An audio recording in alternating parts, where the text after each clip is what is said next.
I just want to help people out. Like, I love sharing these with people. I did it just to solve a problem. I didn't think it was going to turn into a full-blown business. Welcome, everybody, to Nashville Drummers Podcast, episode 42, as well as year 2024. I hope everyone had a good holiday and Happy New Year's. We're kicking off the new year with drummer, producer, and business owner Tim Miller. Many of you may know him here as a Belmont grad and as the founder and owner of Toone Towels. Tim was a blast to talk to. Super dry sense of humor, which I loved. An entrepreneurial mind, which I super deeply appreciate. He found a problem and he found a solution, and he did it brilliantly, and he's showing how that can be so simple and so profitable for you to do. Yeah, it was inspiring hearing his journey as just, an everyday drummer that, as you said, discovered a problem and then found a solution, and it's been amazing to see that journey grow into a business. Toone Towels is now being sold over at Nelson's Drum Shop, and of course he was exhibiting with us over at the Music City Drum Show as well. We also spent a good amount of time in the beginning of the conversation talking about his experience at Belmont University. I think it really just speaks to the value that is possible at a college experience such as Belmont. Not only just in education and having great access to teachers and students and gear and those kinds of things, but he emphasized really the importance of networking and being surrounded by like-minded individuals, especially at that young, crucial age, of being in college and kind of figuring out your life. That topic comes up a good amount of, whether you need a degree. I appreciated Tim's perspective on what Belmont brought to him and has brought to so many others that we've had on this podcast too. We hope you enjoy episode 42. Today, we're welcoming a new sponsor to the podcast, Lowboy Custom Beaters. These guys make the absolute best sounding, best feeling, and best looking bass drum beaters in the game. Yeah, I bought my first Lowboy in 2016. It was a red and blue with white stripes, and I was able to design it and buy it right on their website, and Lowboy has been my go-to beater ever since. This thing feels and sounds great on any gig, and they just look even better. One thing I really love about Lowboy is that you can customize the tone of your beater in addition to the look. Go with a wood striking surface for maximum attack, leather for a warm punch, felt if you wanted a bit boomier, or lamb's wool for those felt but not heard kick drum tones. You can buy Lowboy beaters here in Nashville at Forks, Drum Supply, and Nelson Drum Shop. You can also demo all 8 beater models at Drumbox. Check them out at lowboybeaters.com. I met you, I want to say, 2 years ago now? Or was it this year? Last year, maybe? 2 years sounds right. Yeah. I think we definitely met over Instagram first and then met in person maybe like a year ago. That's the world we live in now. Yeah, it's crazy. Like Instagram and then, okay, I guess this can now escalate to real life. Yes, yeah. But yeah, just to kind of set the scene, so we're here with Tim Miller. You're our recording mix engineer, producer, of course, a drummer from Philly. I'm reading here, huh? Oh yeah, go I don't Birds. think I knew that. Go Birds. Okay, door's right there. New York sports fan all the way for me. Oh no. Yeah, so we'll get into that. Sorry. The most polite Philly person I know, ever. right? Yeah. I'm sorry. Yeah, the Philly green on now. That's why. That's what you. I think we did connect first on Instagram, and I think it was about recording or just studio content, and I was able to meet you that way, and we've since became friends and talked a lot about different projects and so forth. Yeah, totally. Yeah, just kind of give the people kind of a brief overview of. You said you're from Philly. When did you move to Nashville, and what are you currently up to in town? I moved to Nashville in 2017 for Belmont. I was a audio engineering major. Graduated in 21. I made it through all 4 years. I know a lot of people end up doing a couple semesters and, then they go off and do their own thing. And that's cool too. I think I just wanted to see it through because I didn't have that thought of like actually dropping out until like junior year. I was like, man, I should just stick it out. Yeah. But I really loved Belmont and all the stuff that I got to learn there. And, all the people that you meet it's amazing. Like I go into coffee shops and run into people from college that I haven't seen in like 2 or 3 years. But the Belmont connection does seem pretty special here. It's great. And like most of the people that go to Belmont end up staying in Nashville because everybody goes there for music. And, there's always people that are ahead of you that have gone to Belmont that are always willing to help you out. Like just meeting people or, helping you find your next gig or just giving you advice that can be really helpful, especially when they have, some more just life experience, especially in Nashville, But Nashville's a weird town, but. Would you agree that in going to probably any music school, especially I'm sure Belmont, but I would think any music school, the goal, maybe even more so than getting your chops up in whatever you're working on, is to really connect with a lot of people? Totally. I mean, I agree with you. I think that Belmont, first, they give you a great education, because you are paying a lot of money for it. Right. But meeting the people, like, once you get there, like, you're surrounded by people that want to do the same things that you're doing. And it can be definitely, like, intimidating, like, if, you're a freshman and you see seniors that are doing, like, really cool stuff. But it's all about taking your time and, following your own path, too, because it's a super collaborative environment, which was a great segue into being a musician and engineer producer in Nashville, because all the people that are really doing it and like succeeding at it are the people that want to be collaborative with other people and help each other out and work together, because that's like the best thing about music. It's like we're sitting at a table with 3 drummers and just, kind of shooting the shit. Like, this is awesome. Yeah, totally. I think some people can make it too competitive, and I think that's where you run into issues. Like, yes, everybody wants to be really good and stay busy and work, and that's important because it's how we make our living, but it's not worth stepping on other people just to get ahead. And, I learned that from Belmont, just being around people. And, even if they are better than you, like, that's cool. Like, you want to be, I don't want to say the worst person in the room, but like skill level wise, like, it's great to be surrounded by other people that are ahead of you or better at something than you are, because you're going to learn from them. So Belmont really created a great environment where you get to have those people around you, not only the professors, but the students. Like, people are coming from everywhere. Like, having friends from Georgia or Florida or Indiana is like really cool too. Like, I got to go see so many places of the country that I had never seen before just because I was friends with people from Belmont. Like, my roommates were all from different states and stuff, and on like spring break we go to like Georgia and St. Patrick's Day parade in Savannah, and that was super cool. Like, I'd never experienced that. It's just cool stuff like that. It's weird how it all ends up like gelling together. Yeah, that's really cool to hear. And we've heard similar stories. I mean, I think at this point we've had, 6 or 7 Belmont guests on. Oh, yeah. We had Tim Buell, Kip Allen, Kaylee Moyer, Sammy Potts. I mean, Kip is awesome. And they've all been outstanding guests and supporters of the podcast, but they've all, like, I don't think it's a mystery or a coincidence that they've also all, like, had decent success already and are doing really good things. And I think it stems from that education and experience at Belmont. Totally.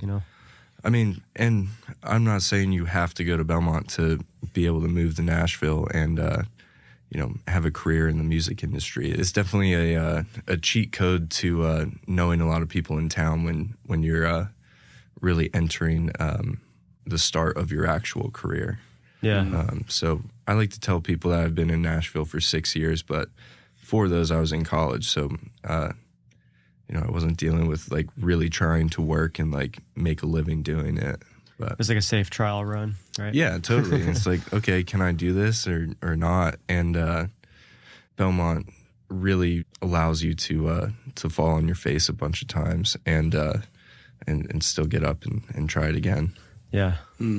Honestly, that 4 years spent, you're still growing a network. I did maybe the dumbest thing you can do, which is get here and then be a hermit in a practice room for 2.5, maybe 3 years, and occasionally go out and just randomly by happenstance meet someone and get an opportunity to play. Totally. Like, and that was just like by the grace of God, I get to play music on occasion. And every time that would happen, that people would go, "Wow, You're good, man. you're really great. Who are you playing with?" I'm like, "No one. I'm not playing with anyone." I felt like such an idiot. Yeah. I could have done it so much better. That's what you did. Infinitely more what can you intelligent than do? what I did. Everybody's on their own path. I think meeting people is hard though. Like even in college, like me being a 20-year-old trying to talk to people, let alone try to talk to girls at parties. Like, no, Yeah. not good at it. Yeah. Well, that's a skill set all its own. Yeah. I won't get into that. Hey drummers, do you need a place in Nashville to practice on actual drums? Drumbox is Nashville's newest drum practice studio. Book sessions online and get the space to yourself. It's fully equipped with 2 kits, cymbals, hardware, and even sticks are provided. 30-minute, 1-hour, and 2-hour sessions are available at www.drumbox.space and use the coupon code NDP25 for 25% off your first session.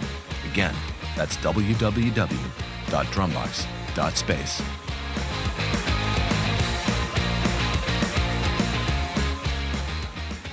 Your degree is in audio engineering.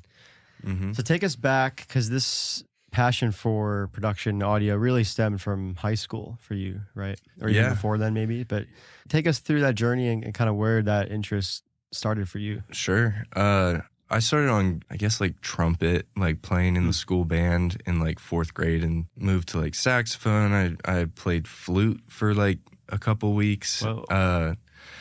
And never played the drums in any of the school bands though. But I, learned how to read sheet music on trumpet and all that stuff. It wasn't until I was probably in middle school when I got my first guitar, and it was an electric guitar, and it was made by this company, Dean, that makes like, I guess, metal guitars and or guitars for playing metal, and it's like in a shape of a K, and it has lightning on it, and Hell yeah. it's so cool. I still have it. It's in my shed at my house here. Nice. But I need to fix it up. Like, then I got like a Telecaster in high school, and tried to take the humbucker out of the metal guitar and put it in the telly, and just totally messed everything up. Did you come from a musical family? My parents played piano. They like took piano lessons like when they were growing up. And we always had a piano in the house, which was always awesome. So just being able to like walk around and just like play the piano in the house if you're bored. Then when I was such a better thing. Let me just stop that right there. That's such a better thing than like, I'm bored, so I'm getting on my phone, or I'm like totally. gonna like turn on the TV. Like if you having the piano on offer, that's just, hey, cheat codes, parents. TikTok scrolling or piano? Yeah, or music. Hey, you know what? It's not even have that be the way that you satisfy your dopaminergic craving. Anyway, that's a good word. Continue. Once I turned 12, I got my first drum set, and I was doing a like after school like music program where you would take lessons and then they put you in a band, and it was similar to that to the School of Rock thing, but it wasn't School of Rock. Yeah. So that kind of vibe, and I was playing guitar, and we were covering like "Smells Like Teen Spirit," and we used to play some Daughtry songs. That was really fun. Nice. I was playing guitar, and I just was getting frustrated with it, and they let me play drums, and I was like, oh, this is awesome. I don't have to learn how to play any notes, or like I just have to hold the stick and I can hit as hard as I want. And I fell in love with it, and got the drum set for Christmas, red sparkle PDP. I still have it in my parents' basement, and I want to bring it down here because I don't have a 22 by, I think it's like 16 or something. Is it a birch kit? I think it's maple. Okay, all right. But played on that thing for years, and then played in bands. Had a band in high school that we were, like everybody, very serious about. We thought we were going to win Grammys and stuff, and we'd play like the high school football tailgates and stuff. And then in high school, I got into doing the sound for all the high school like plays and musicals and stuff. Yeah. And slowly but surely started getting some stuff to like be able to record at home and trying to record the high school band in the basement. And I had a digital reference drum set mic kit and some Samson condensers from Guitar Center. So most of my gear was on my Christmas list, and shout out to my parents for supporting that and not wanting to rip my head off for playing drums in the basement. Yeah. Seriously, That's hey, always shout out to all parents who are like, when the kid's like, I really want to do this thing, especially with the drums. God bless you. Directly to my parents, oh my gosh. Yeah. So much noise in a small house. Mm-hmm. Yeah. I used to have blankets. I found some moving blankets in our like storage room, and I put them over the kick and under like the toms just to make a little sound barrier before I knew anything about actually like blocking the sound. And I took them off one time, and my dad came down into the basement, and my drums were facing away from like the basement door, so he scared the living hell out of me. But I turned around and he's like, Tim, are you like amplifying your drums right now? Because like they were so loud, and I didn't have any like acoustic panels on the wall or anything, so it's just bouncing everywhere. And his like home office was right above where the drums were. So have you turned this up somehow? It was I'm surprised that they let me play drums there for as long as I did. Yeah. But did that, and then our neighbor Ainsley Barry, she's one of the nicest people. She works in like the business side of the industry, and she introduced me to Belmont. And then my mom and I flew down here to check it out, and ended up falling in love with Nashville. The rest is history. So that's kind of how I got into it. I know I kind of get on my tangents. No, there's definitely some things I want to unpack there. Just from listening to that story, it's cool hearing how you just went from one thing to the next. Like it started maybe on piano. Yeah. Right. And then, you went from piano to guitar, and then you wanted to try drums, and then started to get your hands in the audio production. Yeah. It seems like you were always open-minded. Would you say that was like a totally part of your personality, maybe, and even still? Still, yeah. I mean, I kind of wish, I still love that drums are my first instrument. I wish that I had been better about practicing guitar, because I think I would enjoy it a little bit more. But now, like, as I am producing more and, working at studios, I find like if I'm producing something, I end up playing the acoustic guitars on the song after the fact, or after the tracking session. And I love playing acoustic guitar, probably because it's, somebody told me that an acoustic guitar is just a shaker with notes. And whoa, I have not heard that before. I love that, because like it's true. Like you can follow the rhythms on the drum set on the acoustic guitar, and like I really love the acoustic. But that's going in the notes. That's such an interesting thing. Yeah, it's super cool, and it totally like flipped my mind about how I think about playing acoustic guitar. I'm still learning how to really be good at playing it, but trying to do electric guitar too. But that is probably best left to professionals. Man, we'll talk about just being, hireable, now like that you can do both and have your hands in both of those worlds. For sure. So I want to go back to when you first started to get into audio. You said you were mixing or helping out with the productions in high school not pit, but theater. Yeah. Take us into like that mindset. What about the production side of things sort of turned you on, maybe different from learning an instrument? Our high school theater director was trying to start a audio club, because I went to high school in Wilmington, Delaware, and he ran a studio in Wilmington and then got hired at the high school. And started the club, and I showed up for the first meeting, and then I got the bandmates involved in it. And our senior year, we got it turned into a class. Nice. And our first period was just like the four of us and Mr. Locke, who was the theater director, just hanging out in the theater, and like we talked about different audio stuff. But I wanted to get into it because I had like a little PA system, and we do rehearsals at our house, and it just stemmed from there. Like, oh, I want to try and record the drum set, and you know, just hearing songs. I grew up on like classic rock stuff, and I wanted to make videos of me playing to that to like upload to YouTube, and I think they're still on YouTube. I need to take them down. But nope, it's got to stay up there. It's just kind of snowballed from there, I guess. I just really fell in love with like, it's just so cool to record yourself playing and like experiment with different sounds. And even back when I didn't know the technical basics of recording a drum set, or even like gain staging a microphone, just setting it up where I thought it looked okay, and then just playing along to like Freebird or something. And I just like listening back to that makes you a better drummer, I think. Like 100% you know, does. like, oh, I keep hitting the rim of the snare when I mean to hit the center, like, and that really like forced me to listen to what I'm actually playing, and you know, get better at like being in control of it and not just, you know, wailing on it.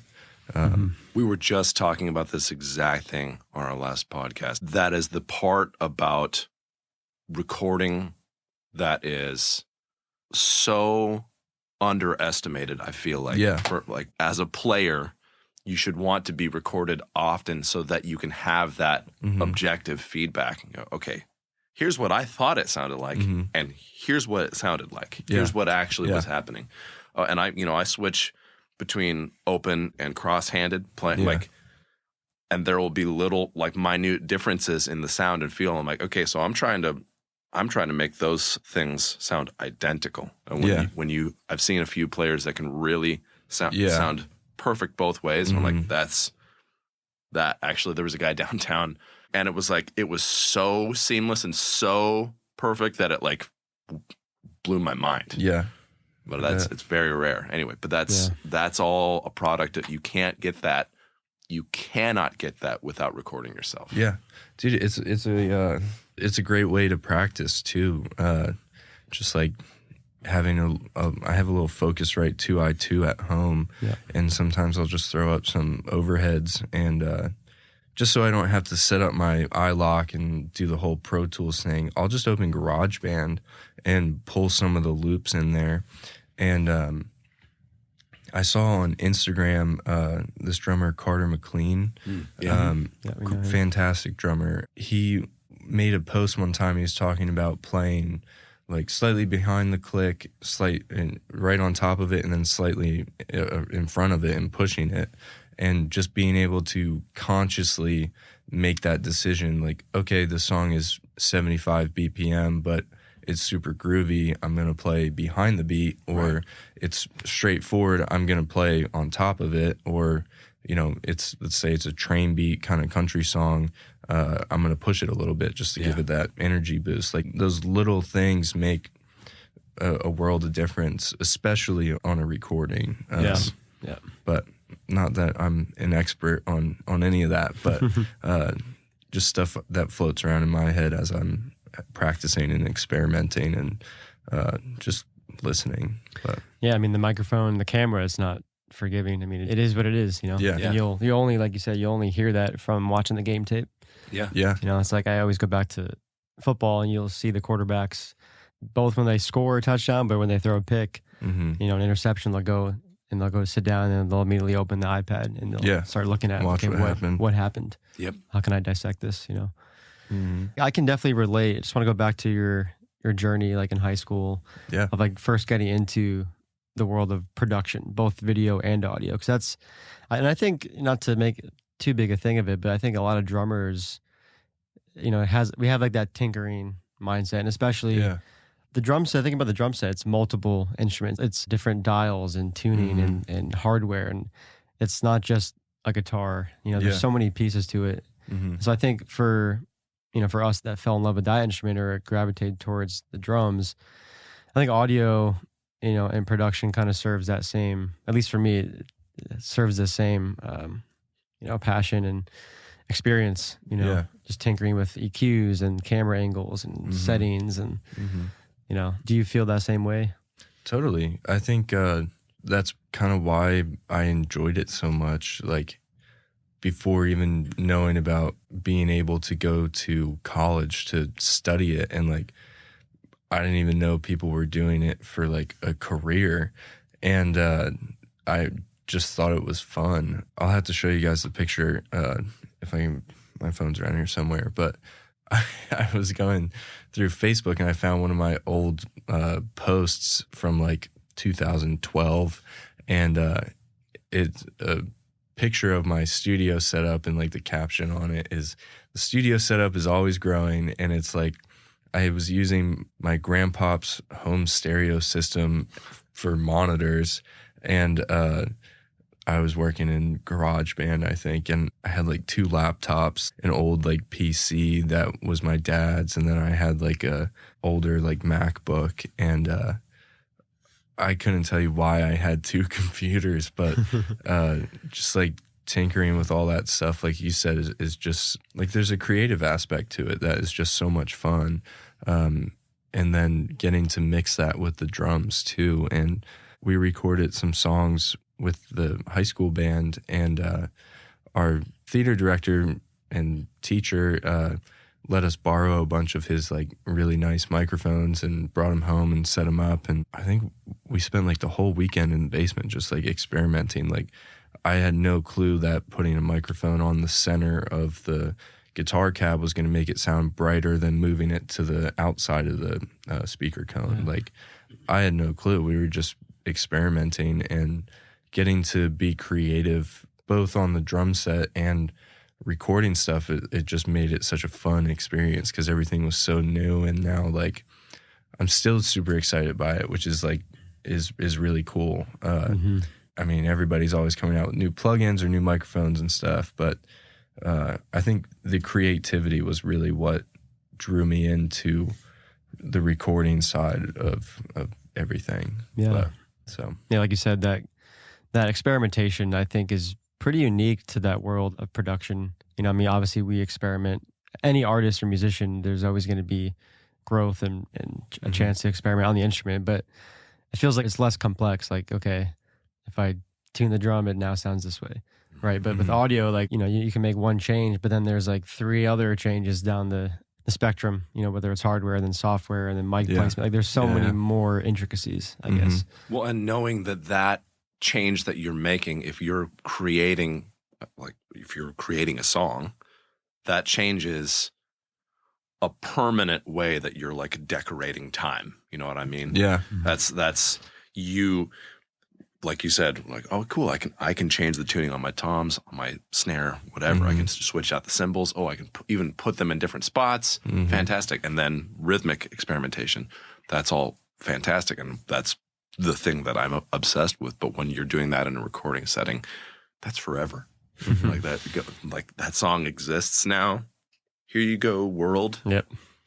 Something that wasn't here before, and it's here to stay. That's really cool. Yeah. It's super cool. So do you remember, was there a time going from the transition to high school to then you said you flew down here and eventually ended up at Belmont? Was there a moment where you realized like this was going to be a career and this was going to be something that you wanted to really take professional?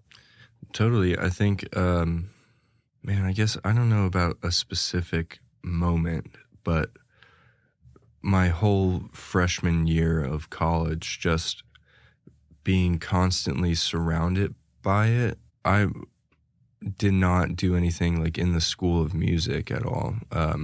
So all the people that I was meeting through like my audio classes or just like the gen eds that we had to take freshman year, everybody was different majors because we all had to take those gen eds. So just being constantly surrounded by people that were not so much trying to do exactly what you're trying to do, but doing something very similar and knowing that y'all can work together to make something really cool. Like, I think that's what really sparked it for me. It was just amazing. Like, just you're walking down the hall of your dorm and you hear people playing guitar or singing, and like I played drums in my dorm freshman year and sophomore year, but we had practice hours, so it was like 3 to 7 that you could do whatever you want in your dorm and be as loud as you want. So like we tracked a full band in my dorm freshman year. Wow.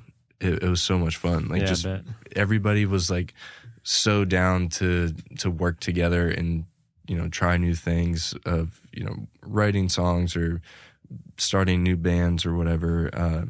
I played bass in a band my freshman year of college, and it was so much fun. Like I never get to do that, and I don't play bass anymore. I will on like demos for myself, but that's about it. But just that atmosphere really like motivates you to want to do it. And I couldn't see myself like doing anything else, because this is what I have loved since I was 12 years old, even before that. And the possibilities are like endless. Yeah, it's wild to think about. Like there's so many people that, you know, you could be driving through Franklin and see a giant house, and that person did jingles in the 90s, and that's how they made their money. Like, and of course it's not just about money, but like it's amazing to see how many different things you can do in the music industry and like still feel fulfilled and get to be creative and meet people and do all the cool things. It's amazing. It's not at all a narrow field. There are not at all. So many countless options. And like you said, like when you see like a giant house, I'm like, okay, this person was successful doing music, successful enough that they get to live a life and really take care of themselves and them and their family and like maybe their next generation. Like that's really wild as you know, someone earlier on in the musical journey. And I'm like, I hope that someday that what I do can turn into that. That's amazing. You don't have to be, you know, a giant superstar to make a comfortable living working in music. Right. Like, I think a lot of people on the outside of the industry don't realize that.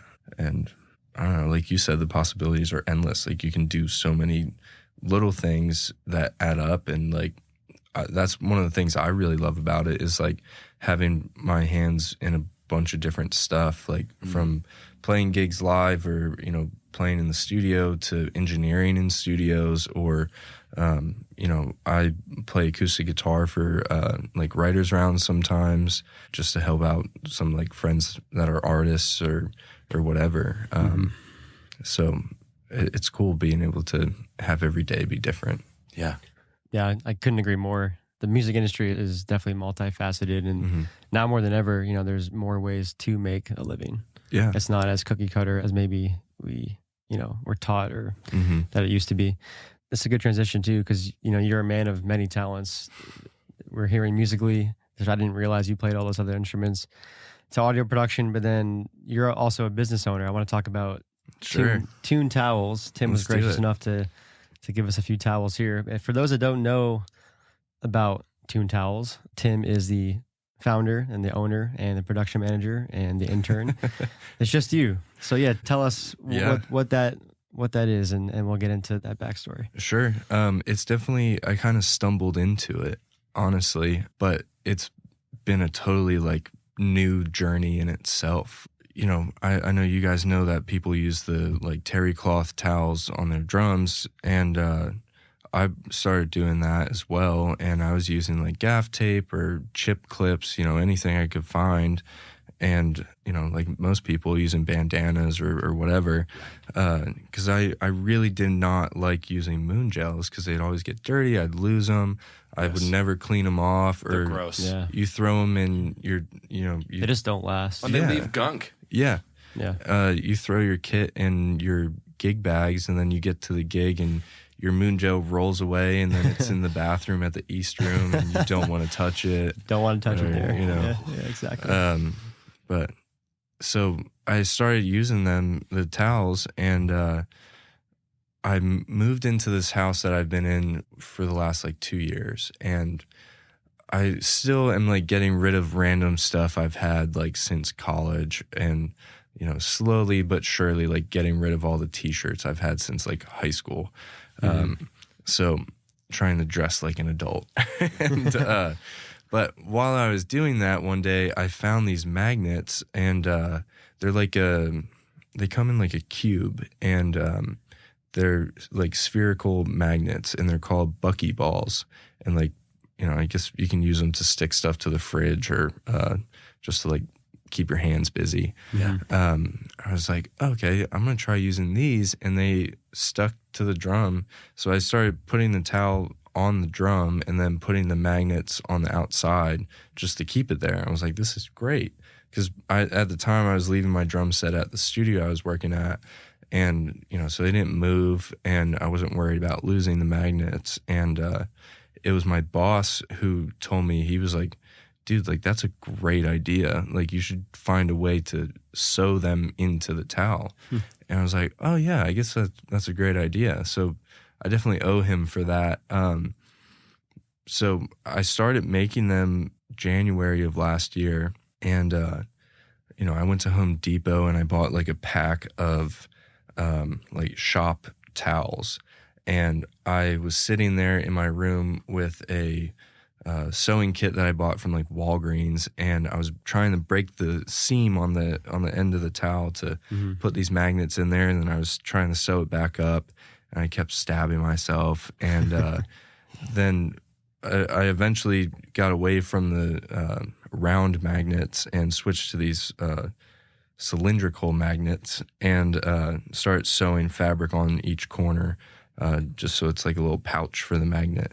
And it's been working great. I've gotten to meet so many cool people, and everybody has been so welcoming of the Toone Towels. You know, it's been awesome to meet new people and help people out, because I use these all the time. Like I keep 3 in my snare drum case, and that comes with me to every gig. So I'll put them on the toms. Like I played Whiskey Jam a couple weeks ago, and that, you know how the kits are downtown, like they get pretty beat on. And I'll reach for these before I reach for a drum key, because just throwing these on the toms just warms everything up instantly. And it's not like a moon gel. You're not going to forget it, and it's going to live there forever. You can take these with you and, you know, throw them in your pocket or whatever. I was on a session 2 weeks ago, and we were trying to dial in the snare sound. Like, it just needs a little bit of a towel. And we're like jerry rigging it with a little bit. We couldn't find gaff tape, so we were using like packing tape. And I'm like, this is a nightmare. And like getting it just right sucked. I'm like, if I had just had this, Dude. that would have been problem solved. Now I do.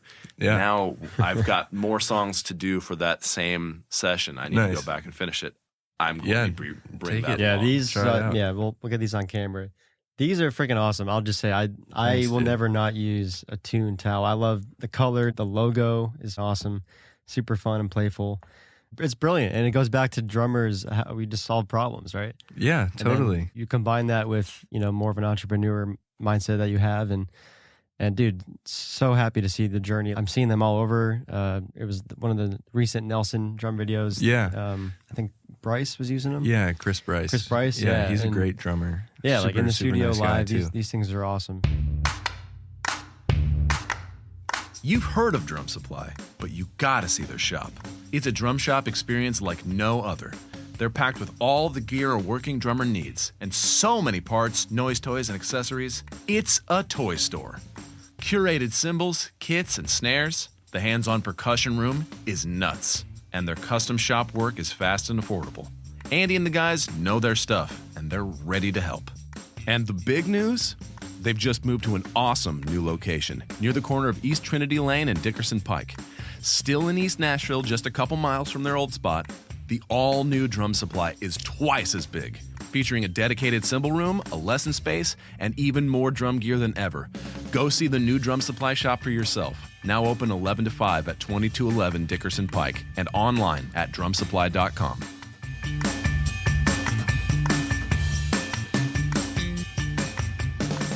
So we saw you at the Music City Drum Show. Tell us about that experience for you, because that was I think both of our first times as a vendor, exhibiting. I was, I don't know about y'all, I was super nervous for that. I did not know what to expect, and it ended up being so much fun. My booth was right next to the Canopus Drums guys, and they were some of the nicest people. They ended up buying some of the towels, and one of the reps was, talking to me about, how to market and like get packaging and get it into more stores and do all of that. And like we exchanged information, just an awesome, awesome guy. And then on the other side was this guy from Kentucky that's a custom drum builder, Black Sheep Custom Drums, I'm pretty sure is what the name was. But he was super cool too. And everybody that I met was really nice. And a lot of people, I just wanted to play my kit, but it was still super fun. It was a wild experience. It was not, I didn't know what to expect, but it definitely wasn't what I expected. Yeah, in a good way. Yeah, totally. We felt the same. I mean, just so much fun getting to talk to drummers from all different walks of life. Yeah. We were doing live interviews from our mini booth, and that was super rewarding. That was awesome. Yeah.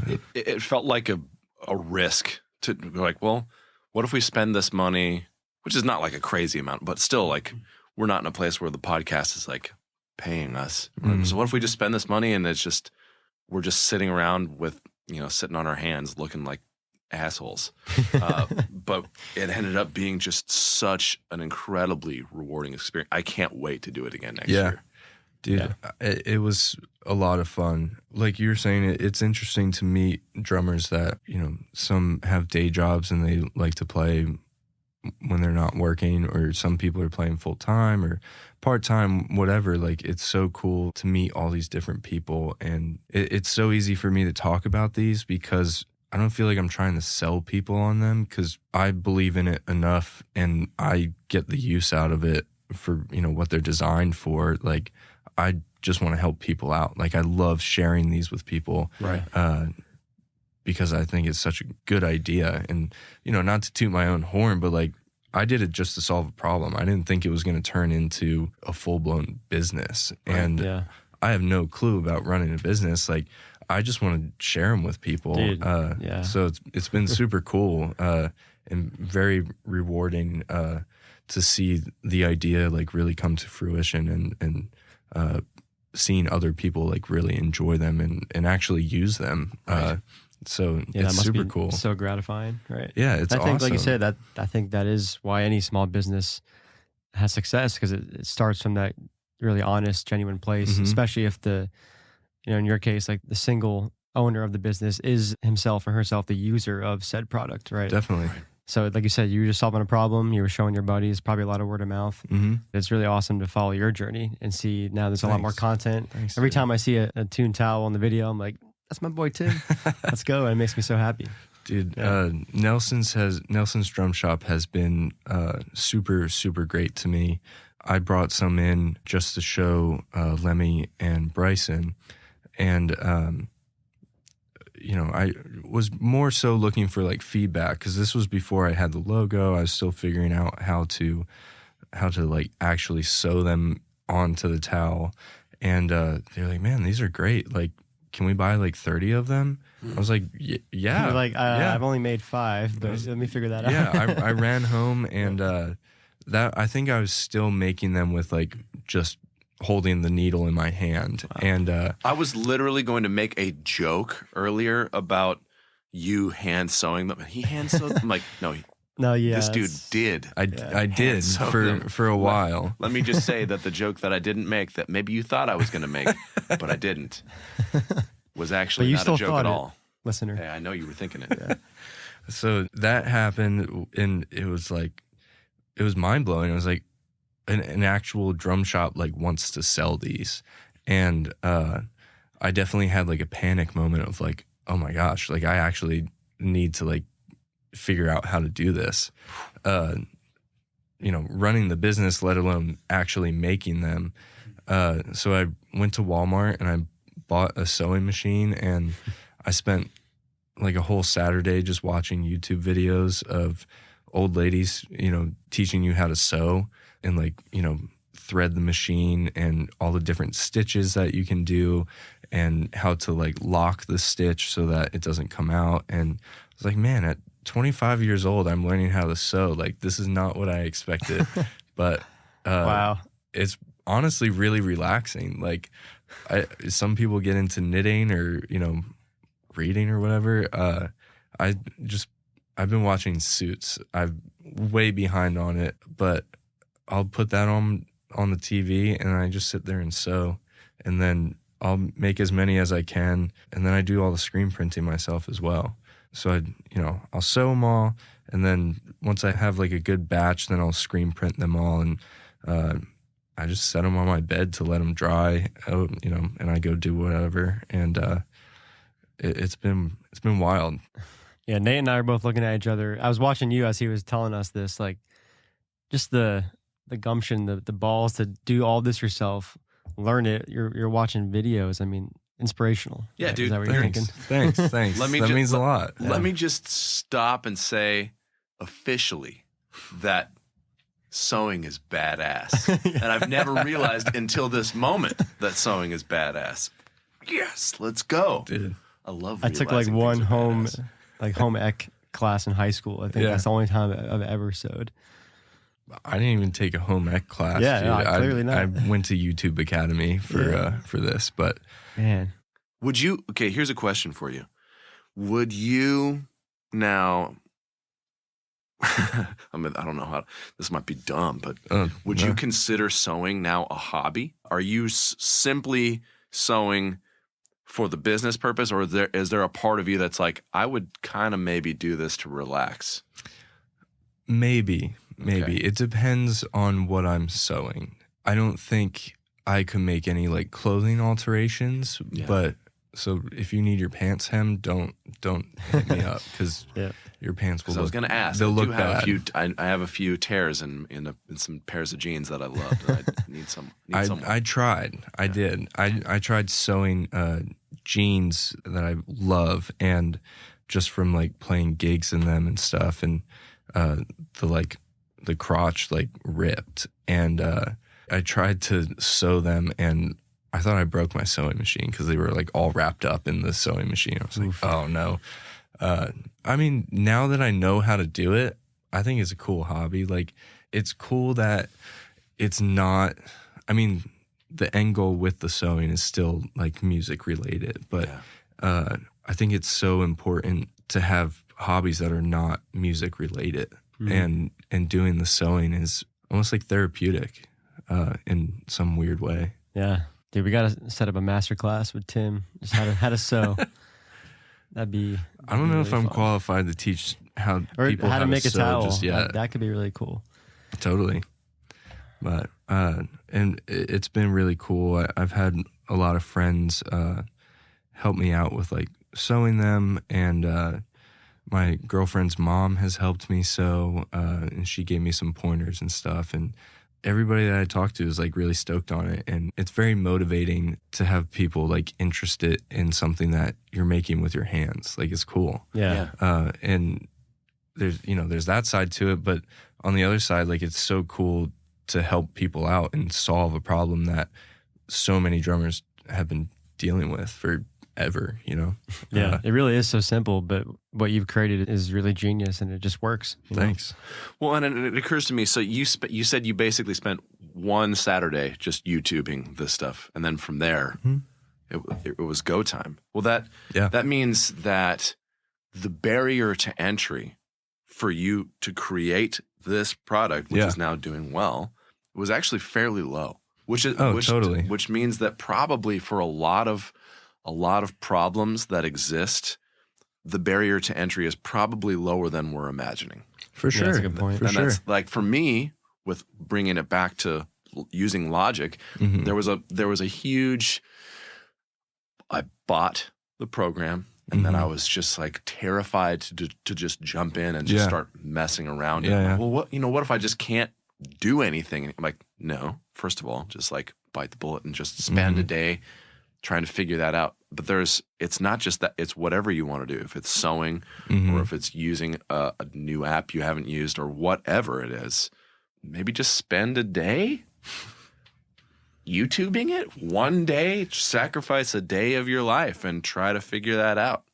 YouTube is such a great thing. Like my girlfriend always gives me, I guess it's a backhanded compliment that she's like, oh, I hate you. You can learn anything off of YouTube.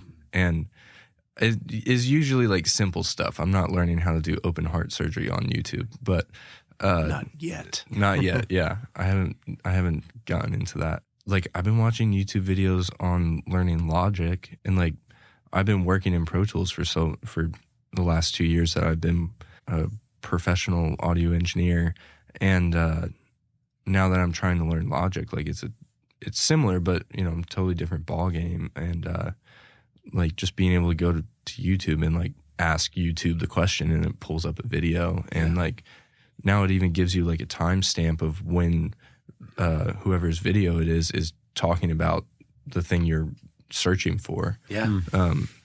It's awesome. But yeah, I mean, the towel business has opened a lot of doors for me in a really cool way that I never expected. I met drummer Kyle May.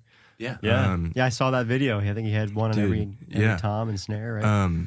I hit him up on Instagram and I was like, hey, I want to give you some of these towels just to check out, and just trying to like reach out to people and get them in more people's hands. Like I met with Kip as well, and he's like, yeah, man, these are awesome. And he was such a nice guy.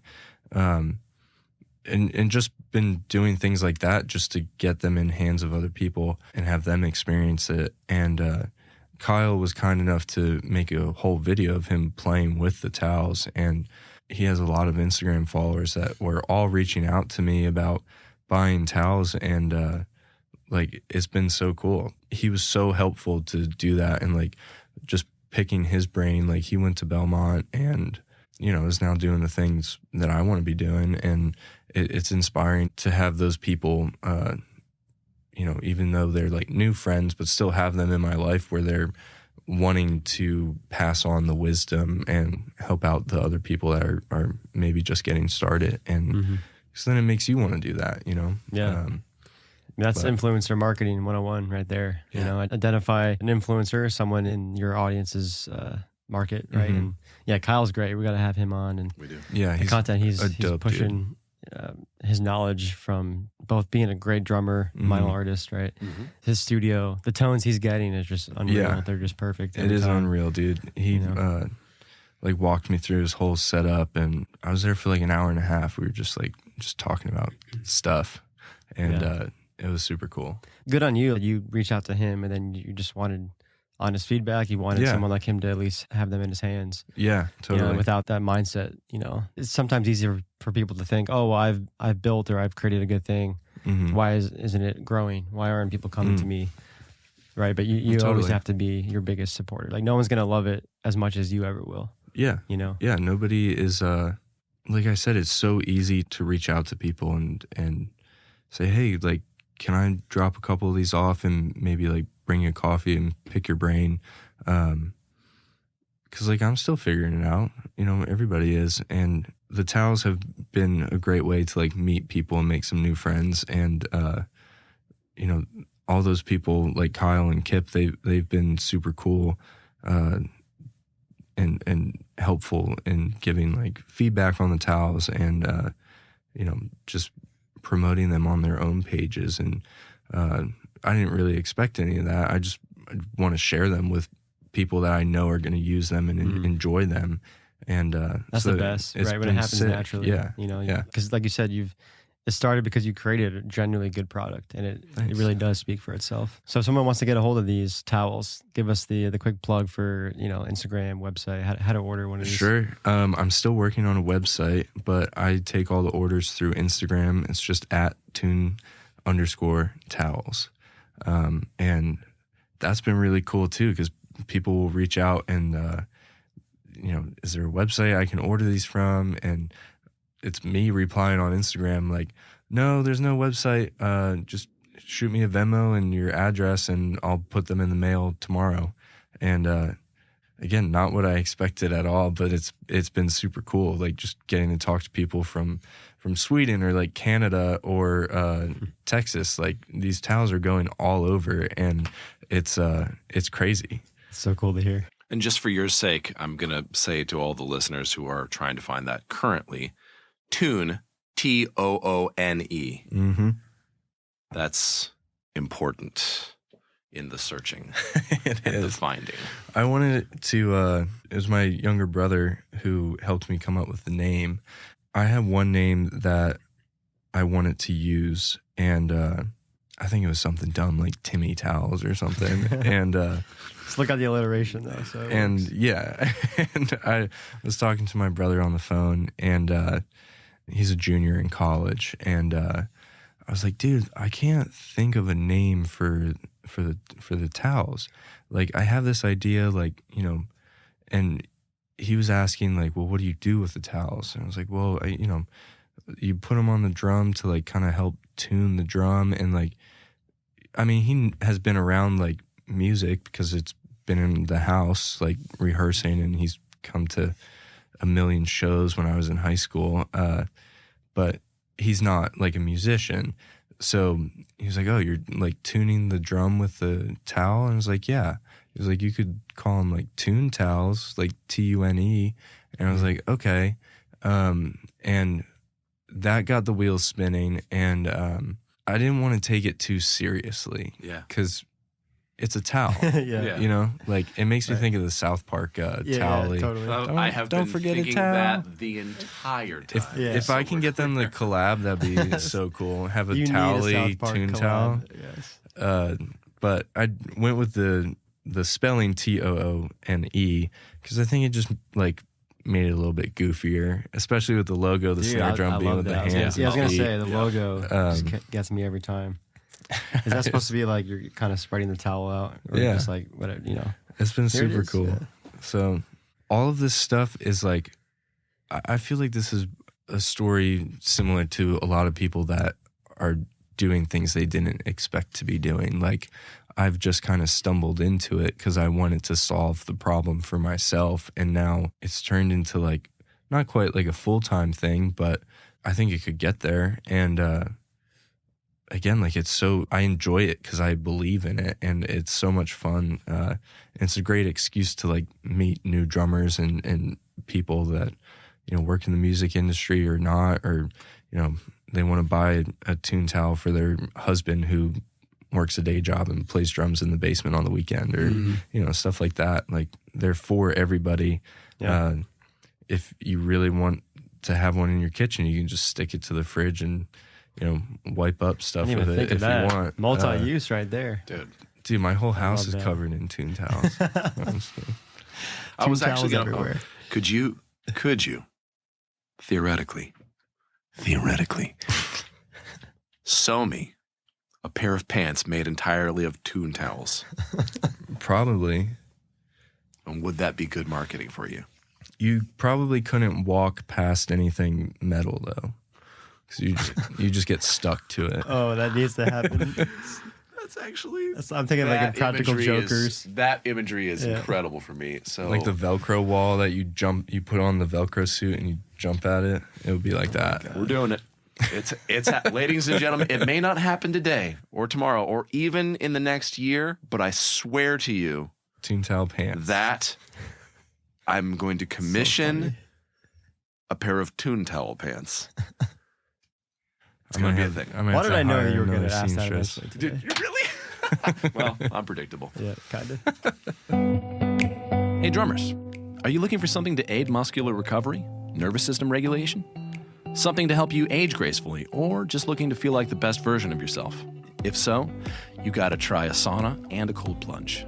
Putting both together is the winning combo. You sweat out all the things that no longer serve you, like all the toxins you may have from food and drinks on tour, and then you get into a sobering cold that actually gets you high. Yep, the cold is a natural high. It also gives you focus and clarity. If you want this experience, head on over to Detox House Nashville. They offer both an infrared sauna and a cold plunge hydrothermal experience in a relaxed, private, and comfortable environment. Visit detoxhousenashville.com to book your first session. The password to book is RELEASE. And exclusively for listeners of the podcast, select the Drummer Special for $50 off 3 sauna and cold plunge sessions. Follow their Instagram at The Detox House and visit detoxhousenashville.com to learn more and book your private session.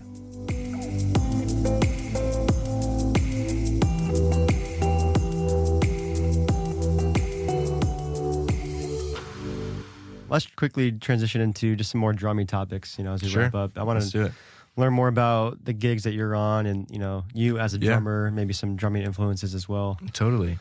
Right now I'm just kind of floating around.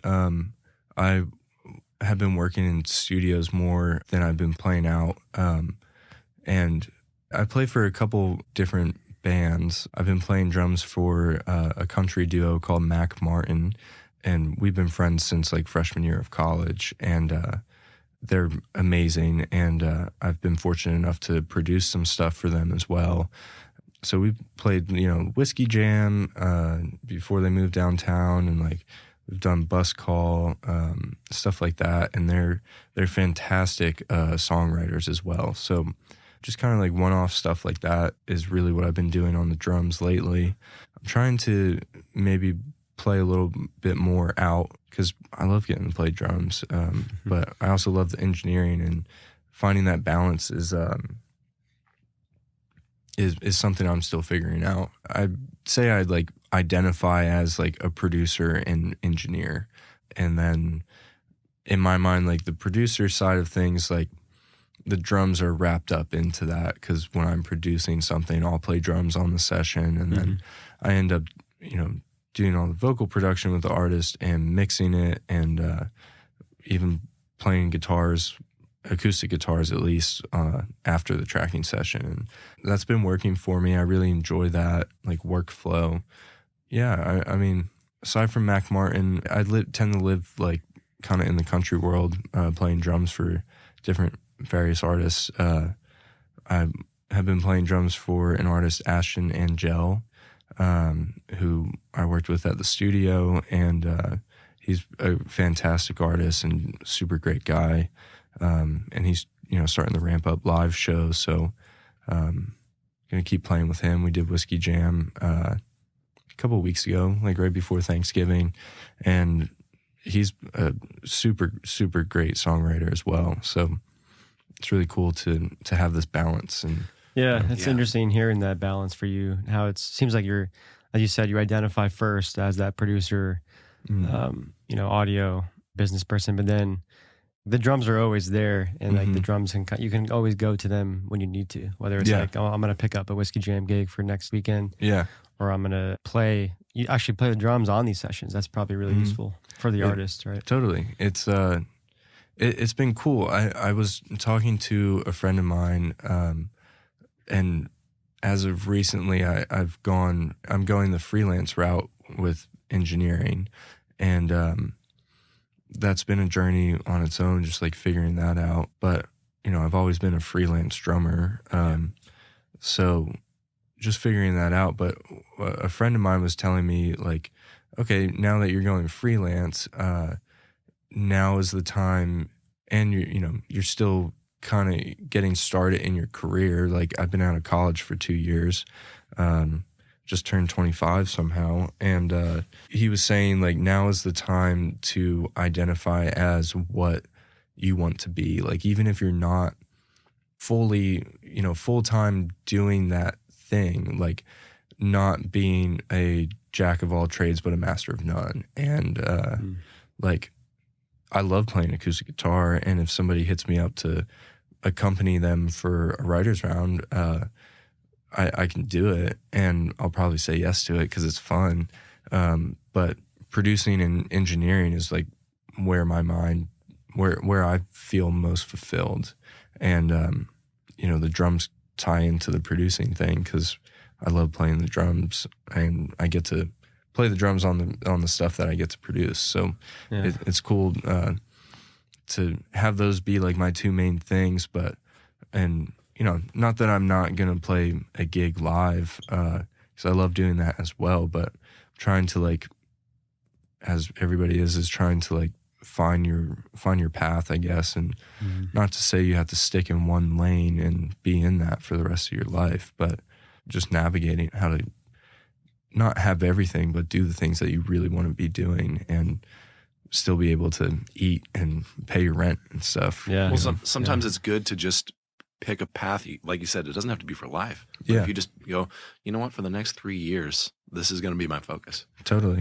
That can be way more of a positive experience, and like you see way more growth out of specializing for short periods. Yeah. Like that's a long time ago. I read a book called The Dip by Seth Godin, who's a genius, and he talked about how he said a doctor who sacrifices a year of her life to become a specialist in one area will earn something like twice what a general practitioner will. I mean, that's and it's not, that doesn't just go for money. But that's just a very obvious example. Yeah. You will see more growth by picking a lane. You'll go further.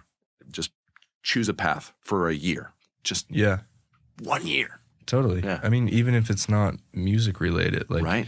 you know, there's so many people, like, I worked in restaurants in college and even out of college. Like, I was working part-time at a studio, and then I was working part-time at a coffee shop. And, like, both were fulfilling in different senses. Like, just having that sense of routine was really nice, and knowing that the end goal is not, for me, is not working in a coffee shop, you know, and even if it is your end goal, like, everybody has their different aspirations and things they want to work towards, and it's cool to not completely be set in something and be able to try a bunch of different things. Yeah. So Yeah, no, it's really well said.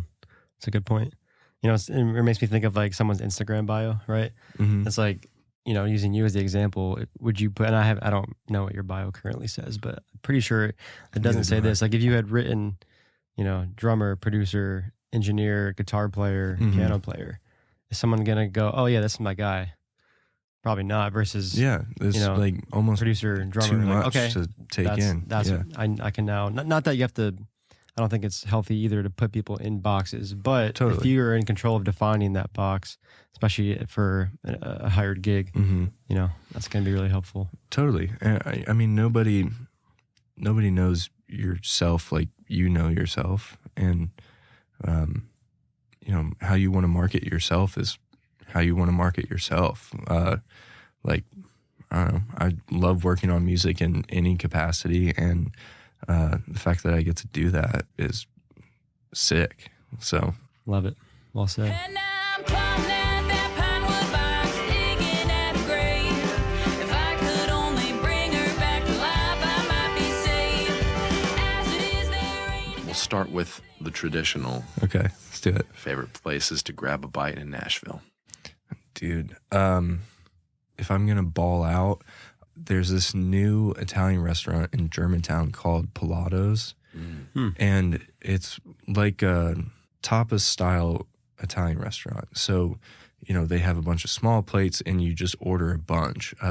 My girlfriend and I went for our 1 year anniversary, and I actually went to college with the owner's daughter. So we'd see each other every so often, and she's from New York. And I was like, oh man, like, I want to go try your parents' restaurant, because I've been looking for some, like, really good Italian food. And we went, and man, it was so good. The vodka sauce is, like, homemade, and it's all sourced from, like, either Italy or farmers in America that source all their stuff from Italy. Wow. So, like, my stomach was full of olive oil. It was so good. God bless it. Dude, I love check that that out. place. Sounds great. All right, I know you're a gear guy, so give us the next piece of, this is a two-parter, I guess. Next piece of audio gear you're looking at, and then also same thing for drum gear. Any new new items on the list? Dude, audio gear. Right now at home, I'm just rocking an Apollo. So I would love to. Oh, that's it. Yeah, I would love to get. I would love to get an 8XP just to have the UA channels to record like a full drum set at home. Yeah. I have like a Focusrite with the 8 The pre's on it. 18920. Mhm. Yeah, so I have here. For drums, I think I want to get another modern kit because I have 2 vintage kits, and then I have a new-ish Yamaha kit. But my Yamaha kit is a like 10, 12, 14, 20, and it's sick. It's oak, so it's super, super loud and punchy. But it's not the same as playing on a 13, 16, 22. Yeah. So I want to get probably a Ludwig, maybe like a classic maple or something, but gotta start saving. All right, nice. Yeah, the new year. Here we go. Oh, yeah. Well, the question I usually like to ask here is something I stole from Tim Ferriss, and it's favorite purchase under $100. But I'm going to go out on a limb and say it would be shop towels and magnets. Yeah. So instead, I'll just go straight to asking, where do you want these nice people to find you? For the Toone Towels, y'all can follow the Instagram is at Toone_Towels, TOONE. And then my Instagram is Timmy Miller Engineer.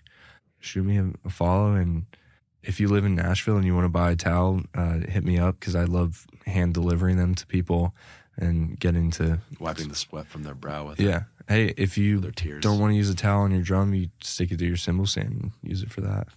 I have. So much use. So the towels, are they being distributed at stores now, or is it only directly through you at this point? They are. Nelson's drum shop over in East Nashville sells them. And I'm hoping to get into some of more of the local shops, have some in drum supply as well, because Andy is such an awesome guy, and he's been super nice to me. I showed him the towel, and Andy's the man. yeah, dude, he's so cool.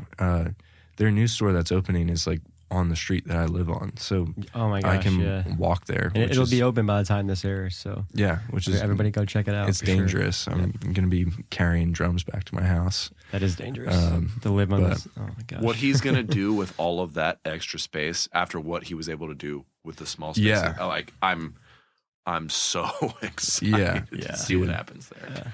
Yeah, it's awesome. Well, I'm just kind of riding the wave of the towels, I guess. Go where the towels take you. Yeah, I mean, like with everything else, like it's just been nothing of what I expected. Like meeting all these people and like working in studios and stuff, like playing drums, like getting to, like I flew to LA to play a show back in May, and then in October I flew to Texas to play a show, and like never in my wildest dreams, like I didn't know people get flown to play a gig, and like if I could go back and like tell high school Tim, like this is what you're gonna be doing, like sick.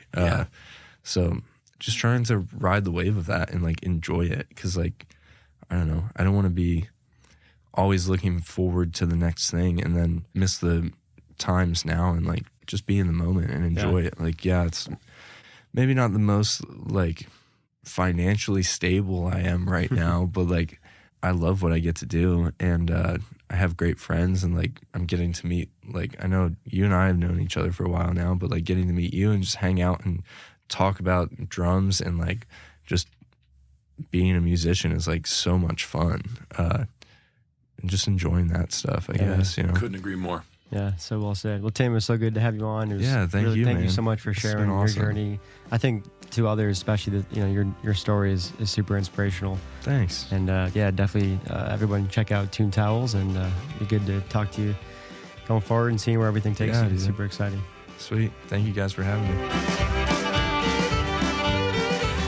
Thanks for listening to this episode of the Nashville Drummers Podcast. If you've enjoyed these podcasts, please consider supporting us on Patreon.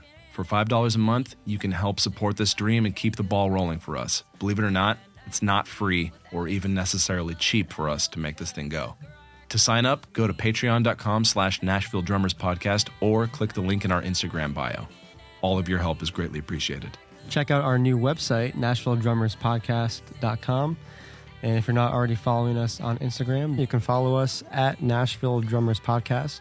This episode was recorded at Diamond Sound Studios, located in Nashville, Tennessee. Thank you for listening, and we'll see you in the next episode. Born in the same month, same color to our eyes. Hers were clear and gentle, Lord. Both of mine are fried. Mama's been a crying, and Daddy shakes his head.